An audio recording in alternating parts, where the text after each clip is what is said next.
The chandelier above her head sparkles with 1,000 lights, but none of them shine for her. Emma stands at the edge of the grand ballroom, her worn dress a stark contrast to the silk gowns swirling across the marble floor.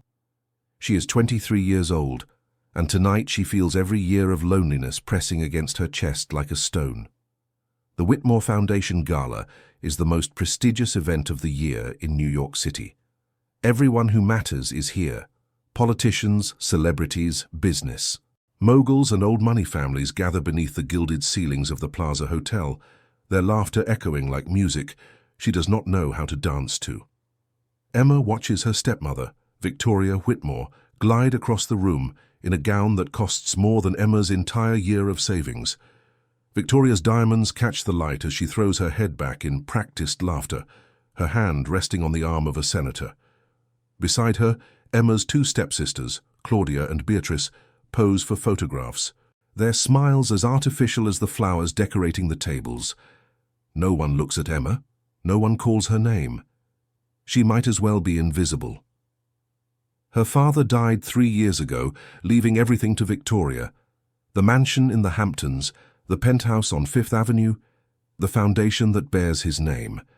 And Emma, his only biological daughter, was left with nothing but a small room in the servants' quarters and a trust fund that Victoria controls with an iron grip. She had begged to attend tonight, not for the glamour, not for the attention, but because this gala honors her father's memory, the foundation he built from nothing, the charitable work that was his life's passion. She just wanted to be here, to feel close to him somehow. Victoria had laughed at her request, but then, surprisingly, she had agreed. With one condition: Emma would wear a dress from 5 seasons ago, something Claudia had discarded. She would enter through the service entrance, and she would not, under any circumstances, approach any of the important guests. Emma had accepted every condition. She would have accepted anything just to be here. Now she stands alone, watching the celebration unfold like a movie she cannot enter. The orchestra plays a waltz. Couples spin across the dance floor. Waiters in white gloves carry trays of champagne, and Emma presses herself against the wall, trying to take up as little space as possible. She does not see the man watching her from across the room. His name is Alessandro Ferrante, and he is the most powerful man in New York that no one talks about openly. At 42 years old, he controls an empire that spans legitimate businesses and shadow operations that even the FBI cannot fully trace. His steel-grey eyes have witnessed things that would make other men crumble. His hands have built fortunes and destroyed enemies with equal efficiency. Tonight, he is here because the Whitmore Foundation launders money for 3 of his competitors. He is here to observe, to gather information, to decide how to proceed. But his attention has been captured by something unexpected. A young woman in an outdated dress, standing alone, watching the room with eyes that hold both longing and resignation. There is something about her that makes him pause, something in the way she holds herself with quiet dignity, despite obviously being out of place. Alessandro does not believe in coincidences. He believes in patterns, in information, in strategic positioning. But he cannot explain why he keeps looking at her. Emma feels tears building behind her eyes. She will not cry. She has promised herself. But when she sees Victoria take the stage to deliver the keynote speech about her late husband's legacy, when she hears her stepmother speak about Richard Whitmore as though she actually loved him, the tears come anyway. She slips through a side door onto a balcony, desperate for air, desperate for privacy. The night air is cold against her wet cheeks. Below, the lights of Manhattan spread out like a galaxy of stars, beautiful and unreachable. Emma grips the railing and lets herself cry, her shoulders shaking with silent sobs. She had loved her father so much, and now everything he built, everything he cared about, is in the hands of a woman who sees it only as a means to power and prestige. Emma is the last true Whitmore, and she has been erased from her own family's story. She does not hear the balcony door open behind her. Alessandro steps out, into the night, a glass of whiskey in his hand, expecting solitude. Instead, he finds the young woman he has been watching, crying as though her heart is breaking. For a moment, he considers leaving. He has no interest in other people's emotional drama. He has built his life on control, on distance, on never allowing sentiment to cloud his judgment. But something keeps him there. Perhaps it is the way she cries so quietly, as though she has learned to make her pain as small as possible. Perhaps it is the memory of his own mother, crying in the kitchen of their apartment in Brooklyn when she thought no one could hear. He clears his throat. Emma spins around, her hand flying to her chest. Her eyes are red, her mascara smudged, and she looks at him with the expression of an animal caught in a trap. Alessandro sees her clearly for the first time. She is beautiful, though she does not seem to know it. Her beauty is not the polished, artificial kind that fills the ballroom inside. It is something more genuine. Warm brown eyes that hold depth and intelligence. Dark hair that has escaped its careful arrangement. A face that shows every emotion it feels. He finds himself speaking before he has decided to.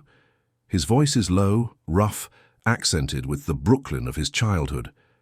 He asks if she is all right. Emma stares at him. He is tall, broad-shouldered, dressed in a suit that probably costs more than a car. His face is hard, angular, with shadows that suggest both danger and something she cannot name. His eyes are the color of storm clouds. She tells him she is fine, just needed some air. He does not believe her. He tells her so. She almost laughs at his directness. Most people accept polite lies without question. This man looks at her as though he can see right through them. She admits that she is not fine. She is at a party honoring her father's memory, and no one here even knows she exists. Alessandro's expression does not change, but something shifts in his eyes. He asks, her father's name. Richard Whitmore, she says. This gala is for his foundation. He processes this information rapidly. Richard Whitmore had one biological daughter, Emma. He remembers the research his team compiled years ago, the daughter who disappeared from public life after her father's remarriage, the daughter who was rumored to have been sent away to boarding school, then college, then simply never mentioned again. She is standing in front of him now, crying on a balcony at her own father's memorial gala, wearing a dress that does not fit properly and no jewelry at all. He understands the situation immediately. The stepmother, the erasure, the inheritance that was stolen through legal manipulation. He asks her why she is out here alone instead of inside, being recognized. Emma's laugh is bitter. She tells him that her stepmother made it very clear that she is not welcome among the important guests. She is here on sufferance, like the help. Alessandro feels something he has not felt in years. Anger on someone else's behalf. He has seen corruption in every form. He has participated in it, profited from it, built his empire on understanding how power works in the shadows. But there is something about this woman's situation that strikes a nerve he thought he had severed long ago. He makes a decision. He tells her his name, Alessandro Ferrante. Emma does not recognize it. She is not part of the world where his name carries weight. She simply nods and tells him hers. Emma, Whitmore. He tells her she should be inside. She should be standing next to the portrait of her father that hangs over the main hall. She should be the one giving the speech. She shakes her head. She says that is not how things work in her family anymore. Alessandro studies her for a long moment. Then he does something he has not done in decades. He offers his hand to a stranger without calculating the benefit. He tells her to come with him. He tells her that tonight, things are going to work differently. Emma stares at his outstretched hand. Every instinct tells her to refuse. She does not know this man. His eyes hold shadows that should frighten her. His presence radiates a kind of power that feels almost dangerous. But she is so tired of being invisible, so tired of accepting the small space she has been given, so tired of honoring her father's memory in silence while others take credit for everything he built. She takes his hand. His grip is firm, warm, certain. He leads her back, through the balcony door, through a side corridor toward the main ballroom. She asks where they are going. He tells her they are going to introduce Emma Whitmore to her father's guests. Before she can protest, before she can explain all the reasons why this is impossible, he walks her into the center of the ballroom. Conversations pause, heads turn. The orchestra falters for a moment before continuing. Alessandro Ferrante is known, even if Emma does not recognize him.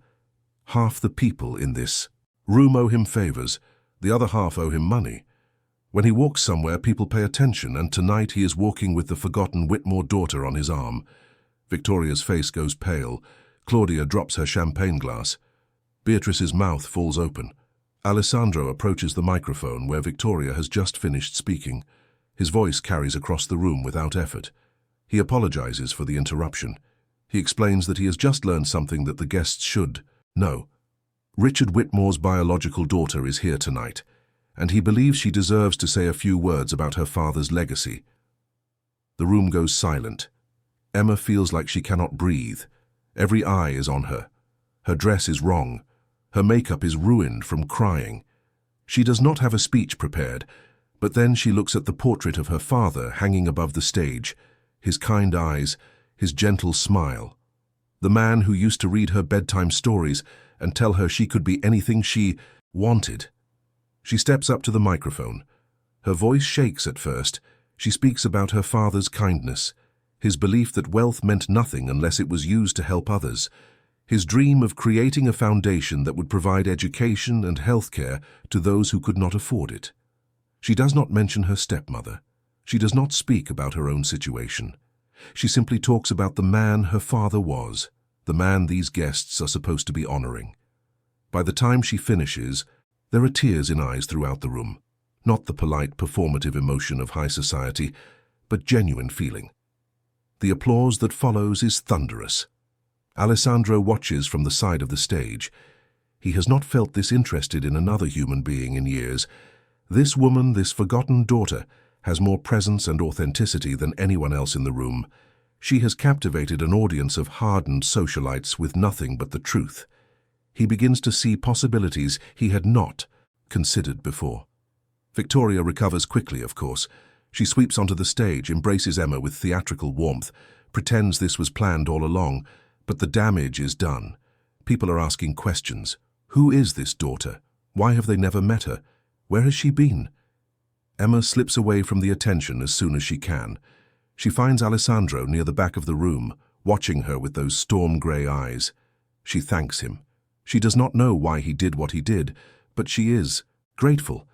He tells her that he did it because she deserved it, because her father's memory deserved better than what it was getting. She asks how he knew about her father. He tells her that he knows many things. It is his business to know. There is something in his voice that should concern her, something that suggests his business is not entirely legitimate, but she has spent 3 years being careful, being small, being safe. And tonight, for the first time in longer than she can remember, she felt alive. She asks if she will see him again. He hands her a card, plain white with only a phone number on it. He tells her that if she ever needs anything, she should call. Then he disappears into the crowd, leaving her standing alone with a card in her hand and a feeling in her chest that she cannot name. That night, when she returns to her small room in the servants' quarters, Emma does not cry. She sits on her bed, looking at the phone number, thinking about the man with storm-grey eyes, who saw her when no one else would. She does not know it yet, but her life has just changed forever. The man who helped her tonight is about to reveal that her father left her something far more valuable than money, and claiming her inheritance will require her to enter a world she never knew existed. Check if you are already subscribed to this channel. Stories like this one need your support to keep being told. If you want to follow Emma's journey and discover what she is about to inherit, subscribe now and turn on notifications so you never miss a chapter. 3 weeks pass after the gala. Emma's life has changed, but not in the ways she expected. Victoria is furious. The attention Emma received that night has sparked curiosity among the foundation's donors. People are asking questions about Richard Whitmore's daughter, wondering why she has been kept hidden, demanding to know more about her story. Victoria cannot simply dismiss her stepdaughter anymore without raising suspicions, so she has chosen a different approach. She has become performatively kind. She invites Emma to family dinners, includes her in photographs, speaks about her publicly as though they have always been close. It is all a performance, and Emma knows it, But she plays along because she has no other options, at least she thinks she has no other options. 3 weeks after the gala, a letter arrives. It is addressed to Emma personally, which is unusual. All her mail usually goes through Victoria's assistant. But somehow this envelope has made it directly to her. The return address is a law firm she does not recognize, Morrison and Associates, with an address in Brooklyn. Emma opens the letter with trembling hands. The contents change everything. The letter informs her that the late Anthony Ferrante, former head of the Ferrante family holdings, has named Emma Catherine Whitmore as the sole beneficiary of his estate. This includes controlling interest in Ferrante Industries, real estate, holdings across New York, and additional assets totaling approximately $3 billion. Emma reads the letter 3 times. She does not understand. She has never heard of Anthony Ferrante. She has no idea why a stranger would leave her anything, let alone a fortune. There must be some mistake. This letter must be meant for someone else. But her name is spelled correctly. Her address is correct. The details match. She looks at the phone number Alessandro gave her. She has not called it. She has thought about it every night, taken the card out and looked at it, but she has not had the courage to dial. Now she does. He answers on the second ring. His voice is exactly as she remembers it, low, rough, certain. She tells him about the letter. She asks if he knows anything about it. There is a pause. Then he tells her to meet him. He gives her an address in Brooklyn. He tells her to come alone. Emma knows she should not go. Every rational part of her mind tells her this is dangerous. A mysterious letter, a mysterious man, an address in a part of the city she has never visited. But she goes anyway. The address leads to a brownstone in a quiet neighborhood that feels like stepping back in time. Trees line the street. Children play on the sidewalk. It looks nothing like the dangerous underworld she half expected. Alessandro is waiting for her on the front steps. He is dressed more casually today, in dark jeans and a grey sweater that matches his eyes. Without the formal suit, he looks younger, more approachable, though the shadows in his gaze remain. He leads her inside without a word. The brownstone is beautiful. Old hardwood floors, high ceilings, original moldings. It feels like a home, not a headquarters. There are photographs on the walls, family pictures showing generations of people she does not recognize. Alessandro takes her to a study on the second floor. The walls are lined with books. A large desk sits by the window, covered in papers. He gestures for her to sit. Then he begins to explain. Anthony Ferrante was his uncle, the man who raised him after his parents died, the man who built an empire from nothing and ran it for 40 years until his death 6 months ago. Emma interrupts. She asks why his uncle would leave anything to her. She has never met the man. Alessandro's expression is difficult to read. He tells her that his uncle had secrets, many secrets, but the most important one involved her father. Emma feels her heart stop. Alessandro continues. 30 years ago, Anthony Ferrante and Richard Whitmore were partners. Not publicly, never publicly, but behind the scenes. Richard provided legitimacy, connections to the legal and charitable world. Anthony provided capital, protection, resources that came from less conventional sources. Together they built something significant. The Whitmore Foundation was funded in its early years by Ferrante money. In return, Anthony gained access to philanthropic channels that laundered his reputation along with his profits. Emma shakes her head. Her father was a good man, a charitable man. He would never have been involved in anything criminal. Alessandro does not argue. He simply tells her that her father was human, complex, capable of doing good things and questionable things at the same time. Most people are. He continues the story. The partnership ended badly. There was a disagreement, a betrayal, something that drove the two men apart. Richard withdrew from the arrangement and built the foundation into something legitimate. Anthony felt cheated. He spent years planning revenge. But then something changed. Anthony discovered something about Victoria, about the circumstances of Richard's death, about what really happened to Emma's inheritance. Alessandro pauses. He tells Emma that her father did not leave everything to Victoria. His original will left the foundation and most of his assets to his daughter, but that will was altered. Witnesses were paid off. Documents were destroyed. By the time anyone could question it, the new will was accepted as genuine. Emma feels like the room is spinning. She asks how Alessandro knows this. He tells her that his uncle spent the last 3 years of his life investigating. He hired lawyers, private investigators, forensic accountants. He gathered evidence that proves Victoria manipulated the will, evidence that could restore Emma's inheritance legally. But Anthony Ferrante was a practical man. He knew that legal battles take years and often fail, especially against someone with Victoria's money and connections. So he chose a different path. He decided to leave Emma something that no one could take away: his own empire, his own fortune, his own power. Emma does not understand. She asks why. Why would a stranger, a man she never met, a man who had reasons to hate her father, leave her everything? Alessandro is quiet for a moment. Then he tells her the truth. Anthony Ferrante was not a stranger. He was her godfather, her father's oldest friend before the falling out, the man who held her at her christening, the man who watched from a distance as she grew up, unable to approach because of the rift with Richard. When he learned what Victoria had done, when he realized that Richard's daughter had been cheated out of everything, something changed in him. He could not undo his own mistakes. He could not bring back the friendship he had destroyed, but he could make sure that Emma Whitmore was not left with nothing. He could give her the means to fight back. Emma is crying now, not from sadness, but from something more complicated. Shock, disbelief, the sudden weight of learning that her life has been built on foundations she never knew existed. She asks what this means for her. Practically, what happens now? Alessandro tells her that she has a choice to make.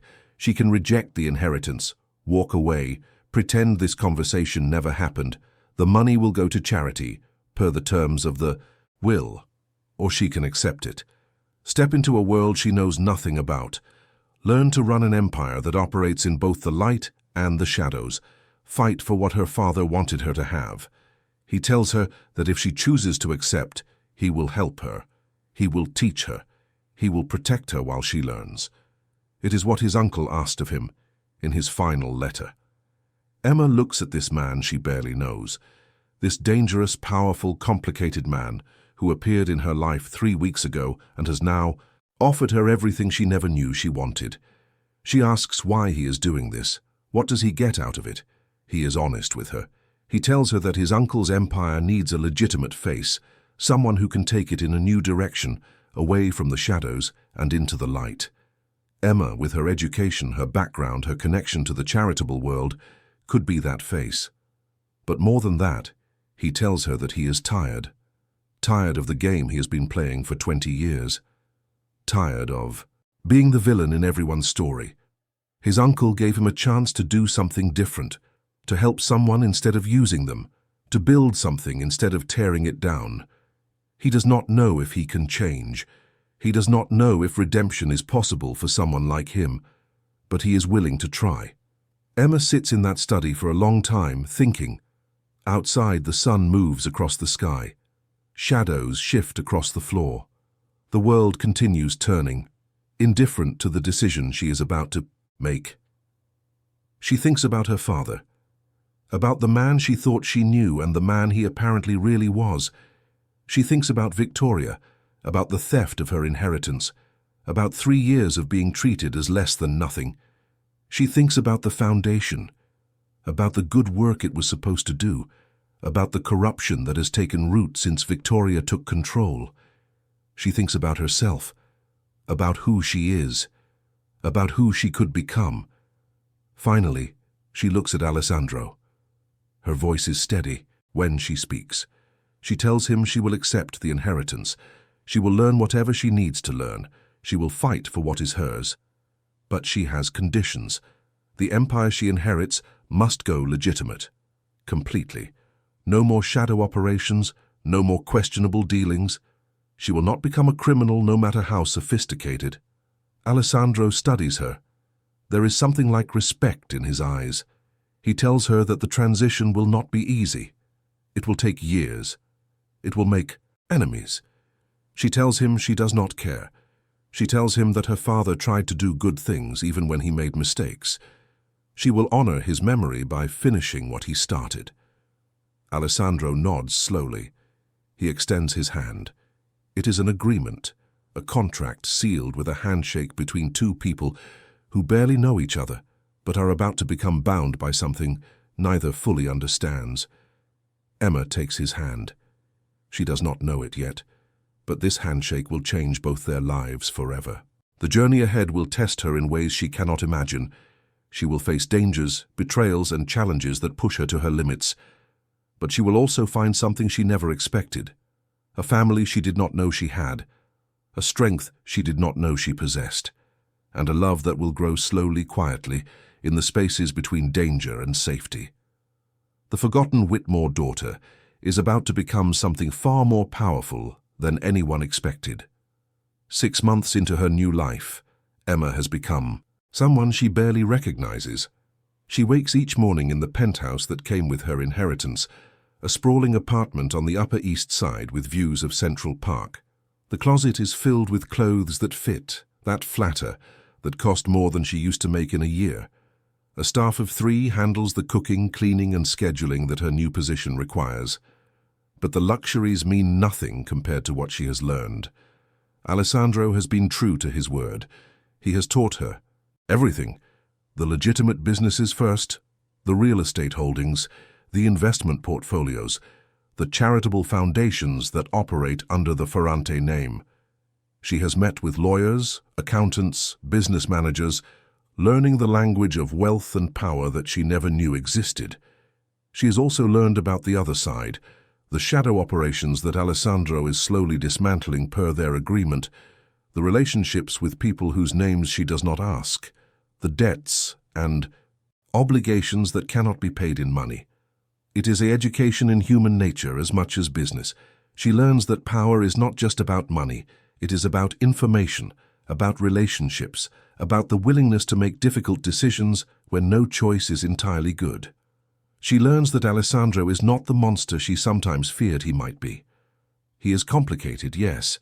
He has done things that keep him awake at night. She can see it in his eyes sometimes, in the way he stares out windows at 3 in the morning when he thinks no one is watching. But he's also trying to change. He has kept every promise he made to her. He has protected her when threats emerged. He has never lied to her, even when the truth was difficult. And somewhere in these 6 months something has shifted between them, something neither of them has named. Emma notices it in small moments. The way his hand lingers on her back when he guides her through a crowded room. The way his eyes follow her when he thinks she is not looking. The way his voice softens just slightly when he says her name. She notices her own reactions too, the flutter in her chest when he walks into a room, the disappointment she feels when he leaves, the way she has started to care about his opinions, his moods, his rare smiles. She tells herself it is gratitude, respect, the natural bond of 2 people who are working toward a common goal. But late at night, alone in her enormous bed, she knows it is becoming something more. Today she is meeting Victoria. It has been 6 months since the gala, and Emma has avoided her stepmother entirely. But now, with her position established, with her power growing, she is ready. The meeting takes place at a neutral location, a private dining room at the Carlyle. Emma arrives first, dressed in a simple black dress that probably costs what Victoria paid for her entire wardrobe a year ago. She orders sparkling water and waits. Victoria arrives exactly on time as always. Her expression flickers when she sees Emma, a moment of surprise quickly masked. The Emma she remembers is gone. In her place is a woman who radiates quiet confidence, who meets her eyes without flinching, who does not shrink. They exchange pleasantries. Victoria's are barbed as always, but they do not land the way they used to. Emma has grown armor. Finally, Emma states her purpose. She tells Victoria that she knows about the will. She knows it was altered. She has evidence that could destroy Victoria's reputation and potentially send her to prison. Victoria's face goes pale, then recovers. She asks what Emma wants. Emma tells her. She wants the foundation returned to its original mission. She wants the corrupt board members removed. She wants transparent accounting, public reporting, real charitable work instead of tax shelters for the wealthy. She does not want Victoria in prison. She does not want revenge. She wants her father's legacy protected. Victoria laughs. It is a harsh sound full of contempt. She tells Emma that she does not have the power to make demands, that she is still just a child playing at adulthood, that whatever evidence she thinks she has will never hold up in court. Emma smiles. It is not a kind smile. She tells Victoria that she is not planning to go to court. She is planning to go to the press, to the donors, to every society friend Victoria has cultivated over the past 20 years. She has evidence, documents, recordings, testimony from people who were paid to alter the will and are now willing to talk. She tells Victoria that within 1 week, she can make sure every person in their social circle knows exactly what kind of woman Victoria Whitmore really is, unless Victoria agrees to her terms. The silence that follows is profound. Victoria's face cycles through emotions, rage, fear, calculation, before settling into something that almost looks like respect. She asks if Emma really thinks she can win this game. Emma tells her she already has. She tells Victoria to look around, to notice that Emma is no longer the scared girl hiding in the servants' quarters, to realize that the world has shifted while Victoria was not paying attention. The meeting ends without agreement. Victoria storms out, promising retaliation. Emma remains at the table, finishing her water, feeling the adrenaline slowly drain from her body. She does not know if she has won, but she knows she is no longer afraid. When she returns to the penthouse, Alessandro is there.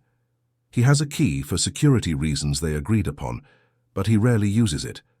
His presence usually means something important has happened. She tells him about the meeting. He listens without interrupting, his expression unreadable. When she finishes, he tells her she handled it well, better than he expected, but he warns her that Victoria will not give up easily. She will look for weaknesses. She will try to find leverage. Emma knows. She is prepared. Alessandro moves closer. There is something different in his expression tonight, something vulnerable beneath the control. He tells her that he has something to say, something he has been thinking about for weeks. Emma waits. He tells her that when he first helped her at the gala, he thought he was doing a favor for his uncle's memory. He thought she was a project, an assignment, a means to a legitimate end. But she has become more than that. She has become the first person in 20 years who sees him as a human being, instead of a monster. The first person who makes him believe that change is actually possible. He tells her that he does not know how to love. He does not know if he is capable of it anymore. Too many years of walls, of control, of keeping everyone at distance. But he knows that she matters to him. More than anything has mattered in longer than he can remember. He does not expect anything in return. He does not ask for anything. He just wanted her to know. Emma looks at this man who has given her so much. This complicated, damaged, beautiful man who is trying so hard to become something better. She steps forward. She takes his hand. She tells him that she does not need him to know how to love. She needs him to keep trying, to keep growing, to keep being the person he is becoming. She tells him that she is falling for him, against every rational instinct, despite every reason to be afraid. She tells him that they can figure out the rest together. For a long moment, neither of them moves. The city glitters beyond the windows. The night holds its breath. Then Alessandro pulls her close, and Emma feels for the first time in her life like she is exactly where she belongs. Right now, watching this moment between two people who never expected to find each other, I want you to pause. Go to the comments and type this phrase: everyone deserves a second chance. This story is about transformation, about becoming who we are meant to be despite our pasts. If you believe in second chances, let me know in the comments. The counterattack comes 3 weeks later. Emma wakes to the sound of her phone buzzing incessantly, dozens of notifications, texts from numbers she does not recognize, headlines from gossip sites and news outlets. Whitmore IRS in secret relationship with alleged crime boss. The photos are everywhere. Emma and Alessandro at a restaurant, walking in the park, entering her building together late at night. Each image is innocent on its own, but presented. Together they create a narrative of scandal. Victoria has struck. Emma's phone rings. It is her foundation contact, the person she has been working with to negotiate the reforms she demanded. The donor meeting, scheduled for tomorrow, has been cancelled. Several board members are demanding answers. The press is calling for statements. Everything she has built over the past 6 months is threatening to crumble. Alessandro arrives within the hour. His expression is controlled, but she can see the fury beneath the surface. He tells her he will handle it. He will find out who took the photos, who sold them, how Victoria obtained them. Emma tells him no. He stares at her, confused. She tells him that handling it his way, the old way, will only confirm everything people are saying about him. It will prove that he is what they think he is. It will destroy any chance of the legitimate future they have been building. She tells him they will handle this together. In the light. By telling the truth, Alessandro argues. He tells her that the truth will not protect her, that society does not care about truth, only perception, that she will be destroyed by association with him. Emma takes his hands. She tells him that she knows the risk. She has known from the beginning. But she refuses to hide. She refuses to be ashamed of loving him. She refuses to let Victoria win by being afraid. She asks him to trust her, to let her lead this battle her way. It is, perhaps, the hardest thing she has ever asked of him. Alessandro has survived for 20 years by controlling every situation, by never letting anyone else make decisions that affect his safety. But he looks at this woman who has changed everything, and he realizes that he trusts her more than he has trusted anyone since his uncle died. He agrees. The press conference is arranged for the following afternoon. Emma stands at a podium in the lobby of the Ferrante Industries headquarters, facing a sea of cameras and reporters hungry for scandal. She speaks clearly and calmly. She confirms her relationship with Alessandro Ferrante. She acknowledges his complicated past, and then she does something unexpected. She tells the truth.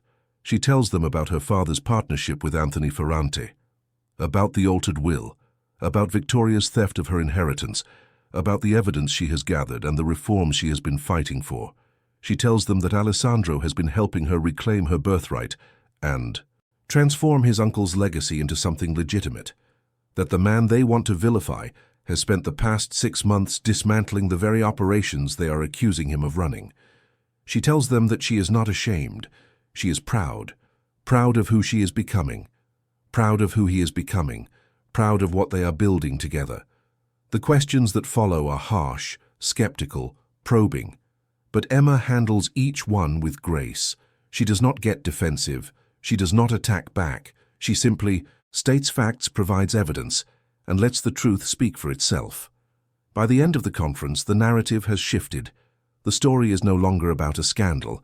It is about a young woman fighting to reclaim her family's legacy. It is about redemption. It is about love that refuses to hide.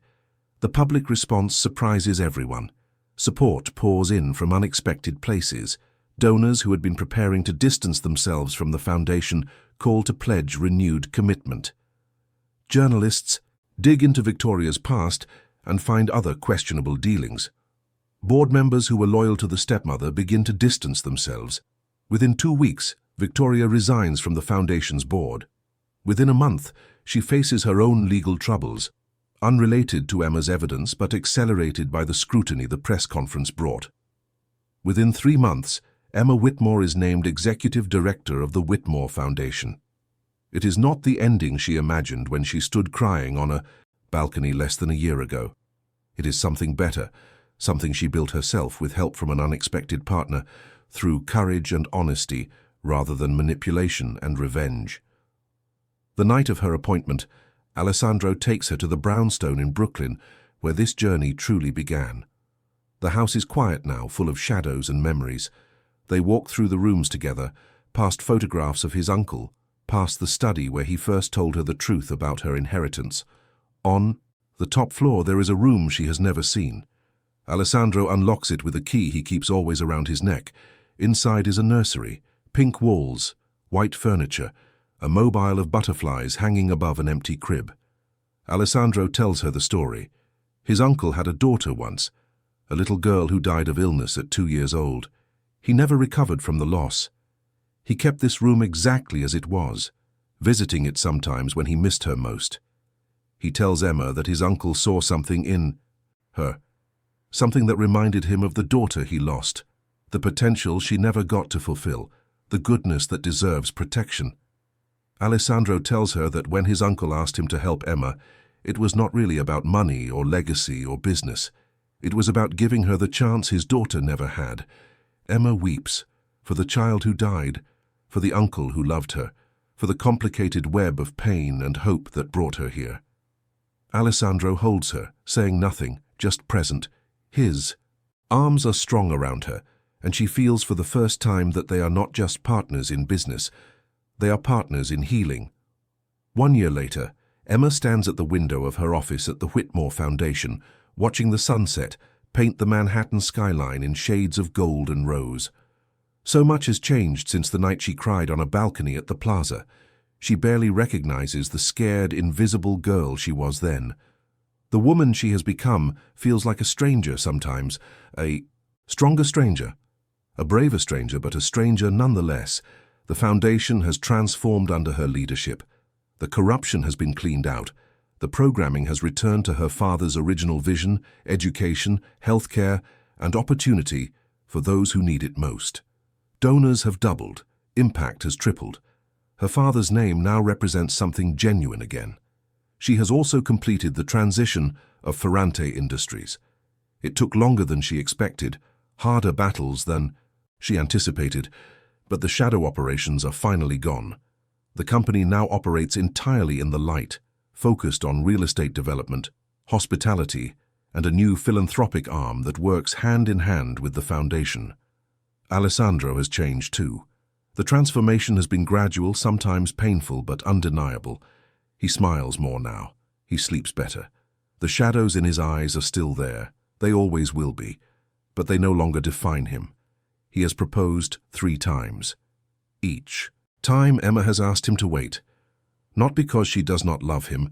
She loves him more than she knew it was possible to love another person. But because she wants to be sure they are ready. Sure that they have built something strong enough to last. Tonight, she thinks she is finally ready. They have dinner at the brownstone, just the 2 of them. Emma has learned to cook over the past year, simple things mostly, but she enjoys the ritual of preparing food for someone she loves. Alessandro watches her move around the kitchen with an expression that still takes her breath away. After dinner, they walk to the nursery on the top floor.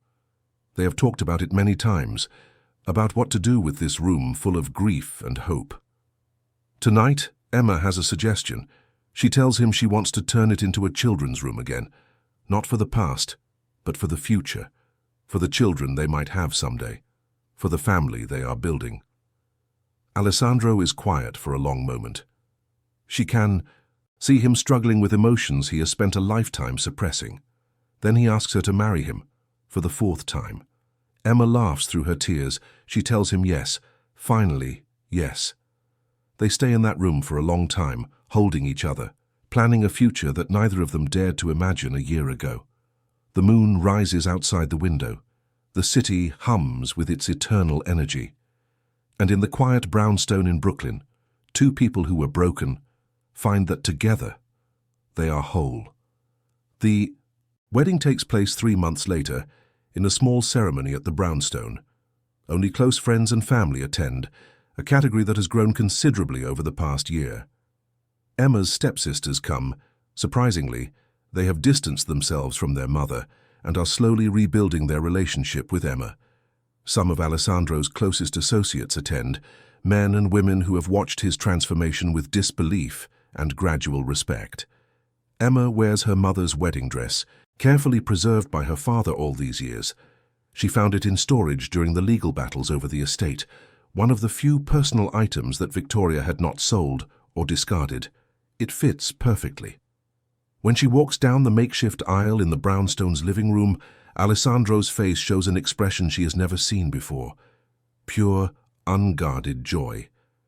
The man who built walls around his heart for 2 decades is crying openly as his bride approaches. The vows they exchange are simple, but meaningful. They promise to be honest, to be patient, to help each other grow, to face whatever comes together. When Alessandro slips the ring onto her finger, Emma feels the weight of everything that led to this moment. The pain, the loss, the loneliness, the fear, but also the courage, the hope, the love that grew in unexpected places. She is Emma Ferrante now, wife, philanthropist, business leader, a woman who turned her pain into purpose and found love where she least expected it. The reception is small and warm.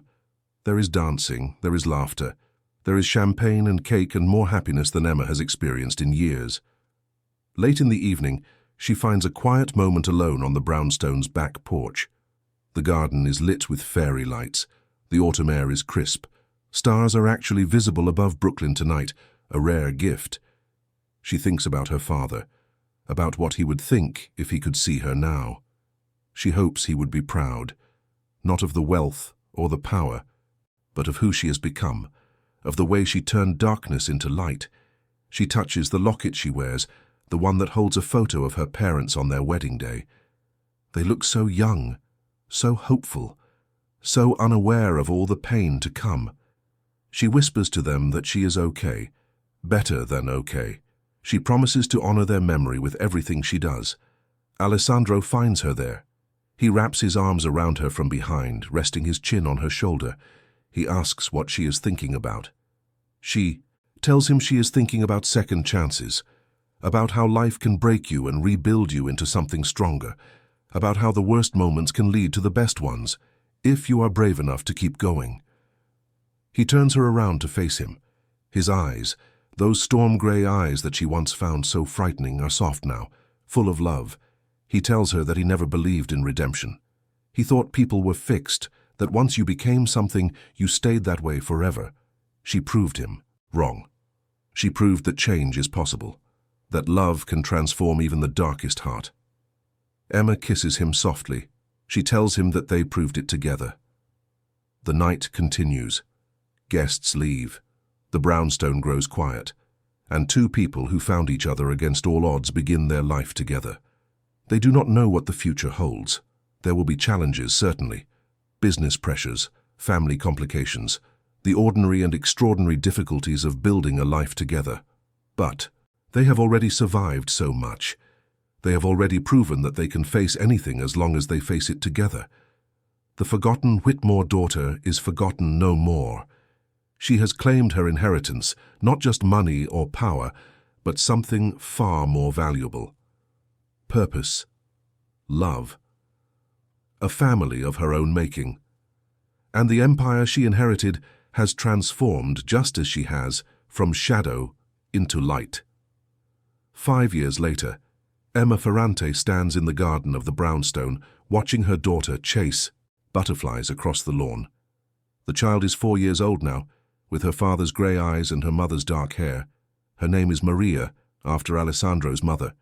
She is fierce and gentle and curious about everything, a perfect blend of both her parents. The brownstone has been renovated but kept its character. The nursery on the top floor is now a child's room in truth, filled with toys and books and the sound of laughter. The kitchen smells of cookies most afternoons. The garden has become Maria's kingdom, full of hiding spots and adventures. Emma watches her daughter and feels a gratitude so profound it brings tears to her eyes. She never imagined this life, never dared to dream she could have something so beautiful. The foundation continues to thrive. It has expanded to 3 cities now, with programming that reaches thousands of families each year. Emma still serves as executive director, though she has delegated more responsibility as her family has grown. Her father's legacy is secure, doing more good than ever. Ferrante Industries has completed its transformation. The company is now known for sustainable development, affordable housing initiatives, and corporate philanthropy. Alessandro serves as chairman, but he has stepped back from day-to-day operations. He prefers to spend his time with his family now, making up for all the years he spent alone. They are happy, not the performative happiness of people trying to convince themselves, but genuine, deep contentment. the kind that comes from knowing exactly who you are and who you love. Victoria resurfaces occasionally. She remarried a foreign investor who discovered too late that her charm masked calculation. The marriage did not last. Neither did her social standing, though she maintains a careful facade. She has never apologized to Emma. Emma has stopped expecting her to. What matters is that the bitterness is gone. Emma has learned that forgiveness is not about the other person. It is about freeing yourself from the weight of anger. She has set down that weight, and her life is lighter for it.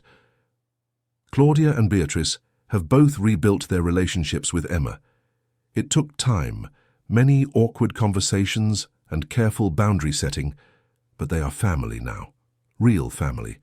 They visit on holidays, they call just to talk. They have become aunts who spoil Maria shamelessly. Emma still thinks about that night at the gala sometimes. The cold balcony, the tears, the stranger who saw her when no one else would. She never could have imagined where that moment would lead. A fortune, an empire, a husband, a daughter, a life beyond anything she dared to dream. But more than the external things, she thinks about what she found inside herself. Courage she did not know she had, strength she never tested, the ability to take broken pieces and build something beautiful. She is not the same woman who cried on that balcony. She is better. Not because life became easier, but because she learned how to be brave when it was hard. The afternoon sun is warm on her face. Maria runs toward her holding a dandelion she picked from the garden's edge. She presents it to Emma like a treasure. Emma accepts it solemnly. She thanks her daughter with a kiss on the forehead. She tells her it is the most beautiful flower she has ever seen. Alessandro watches from the porch, coffee in hand, smile on his face. He looks younger than he did 5 years ago, somehow. Happier, as though love has reversed the clock. Emma goes to him. Maria follows, chattering about butterflies and flowers and all the important things 4-year-olds know. Alessandro wraps an arm around his wife. He asks what she is thinking about. Emma leans into him. She tells him she is thinking about how strange life is, how the worst moments can become the first steps toward the best ones, how love finds us when we least expect it, often when we have stopped looking. He agrees.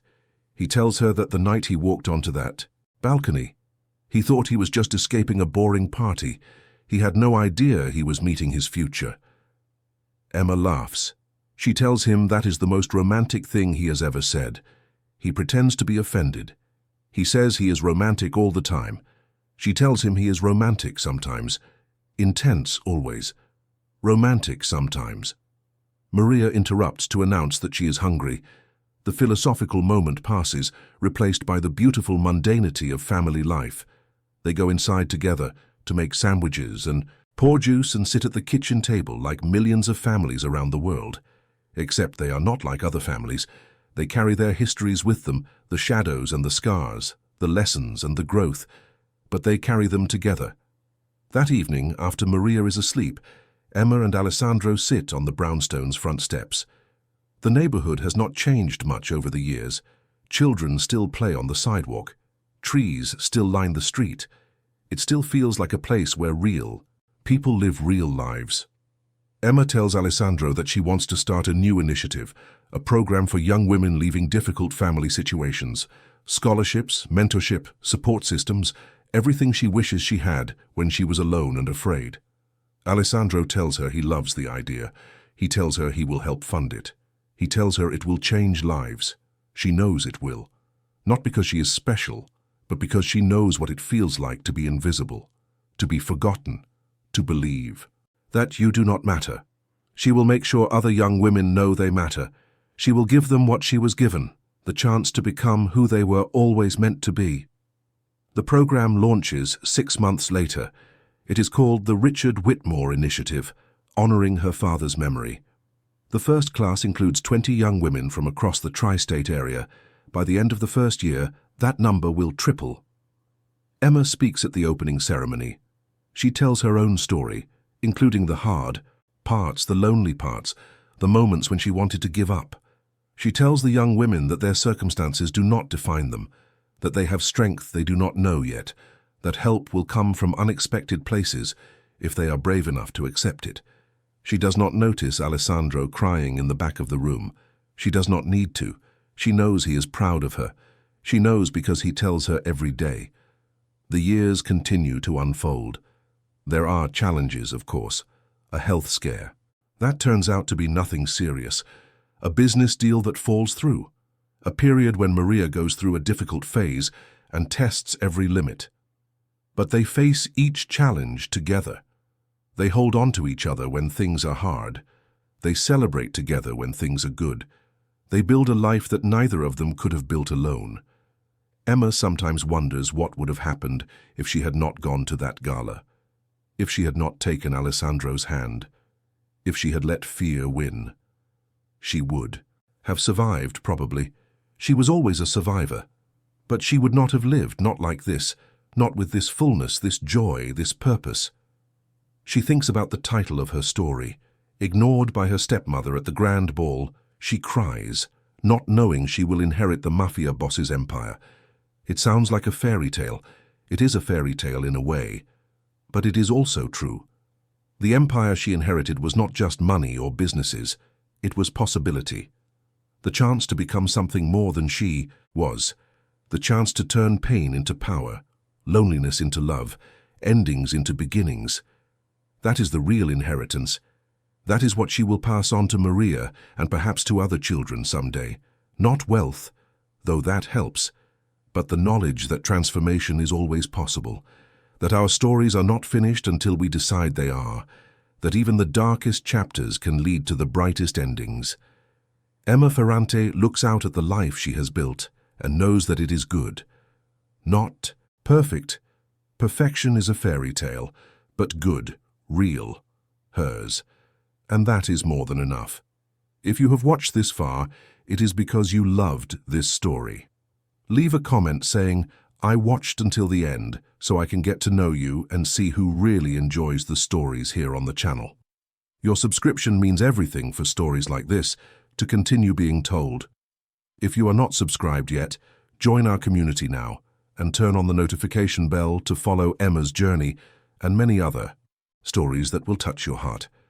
And if this story moved you, share it with someone who needs to believe in second chances. Sometimes a story is exactly what someone needs to hear. Hit the like button to help more people find this video. Your support makes this channel possible. Thank you for being here. Thank you for believing in love, in redemption, in the power of second chances. Until the next story, until the next journey, until we meet again.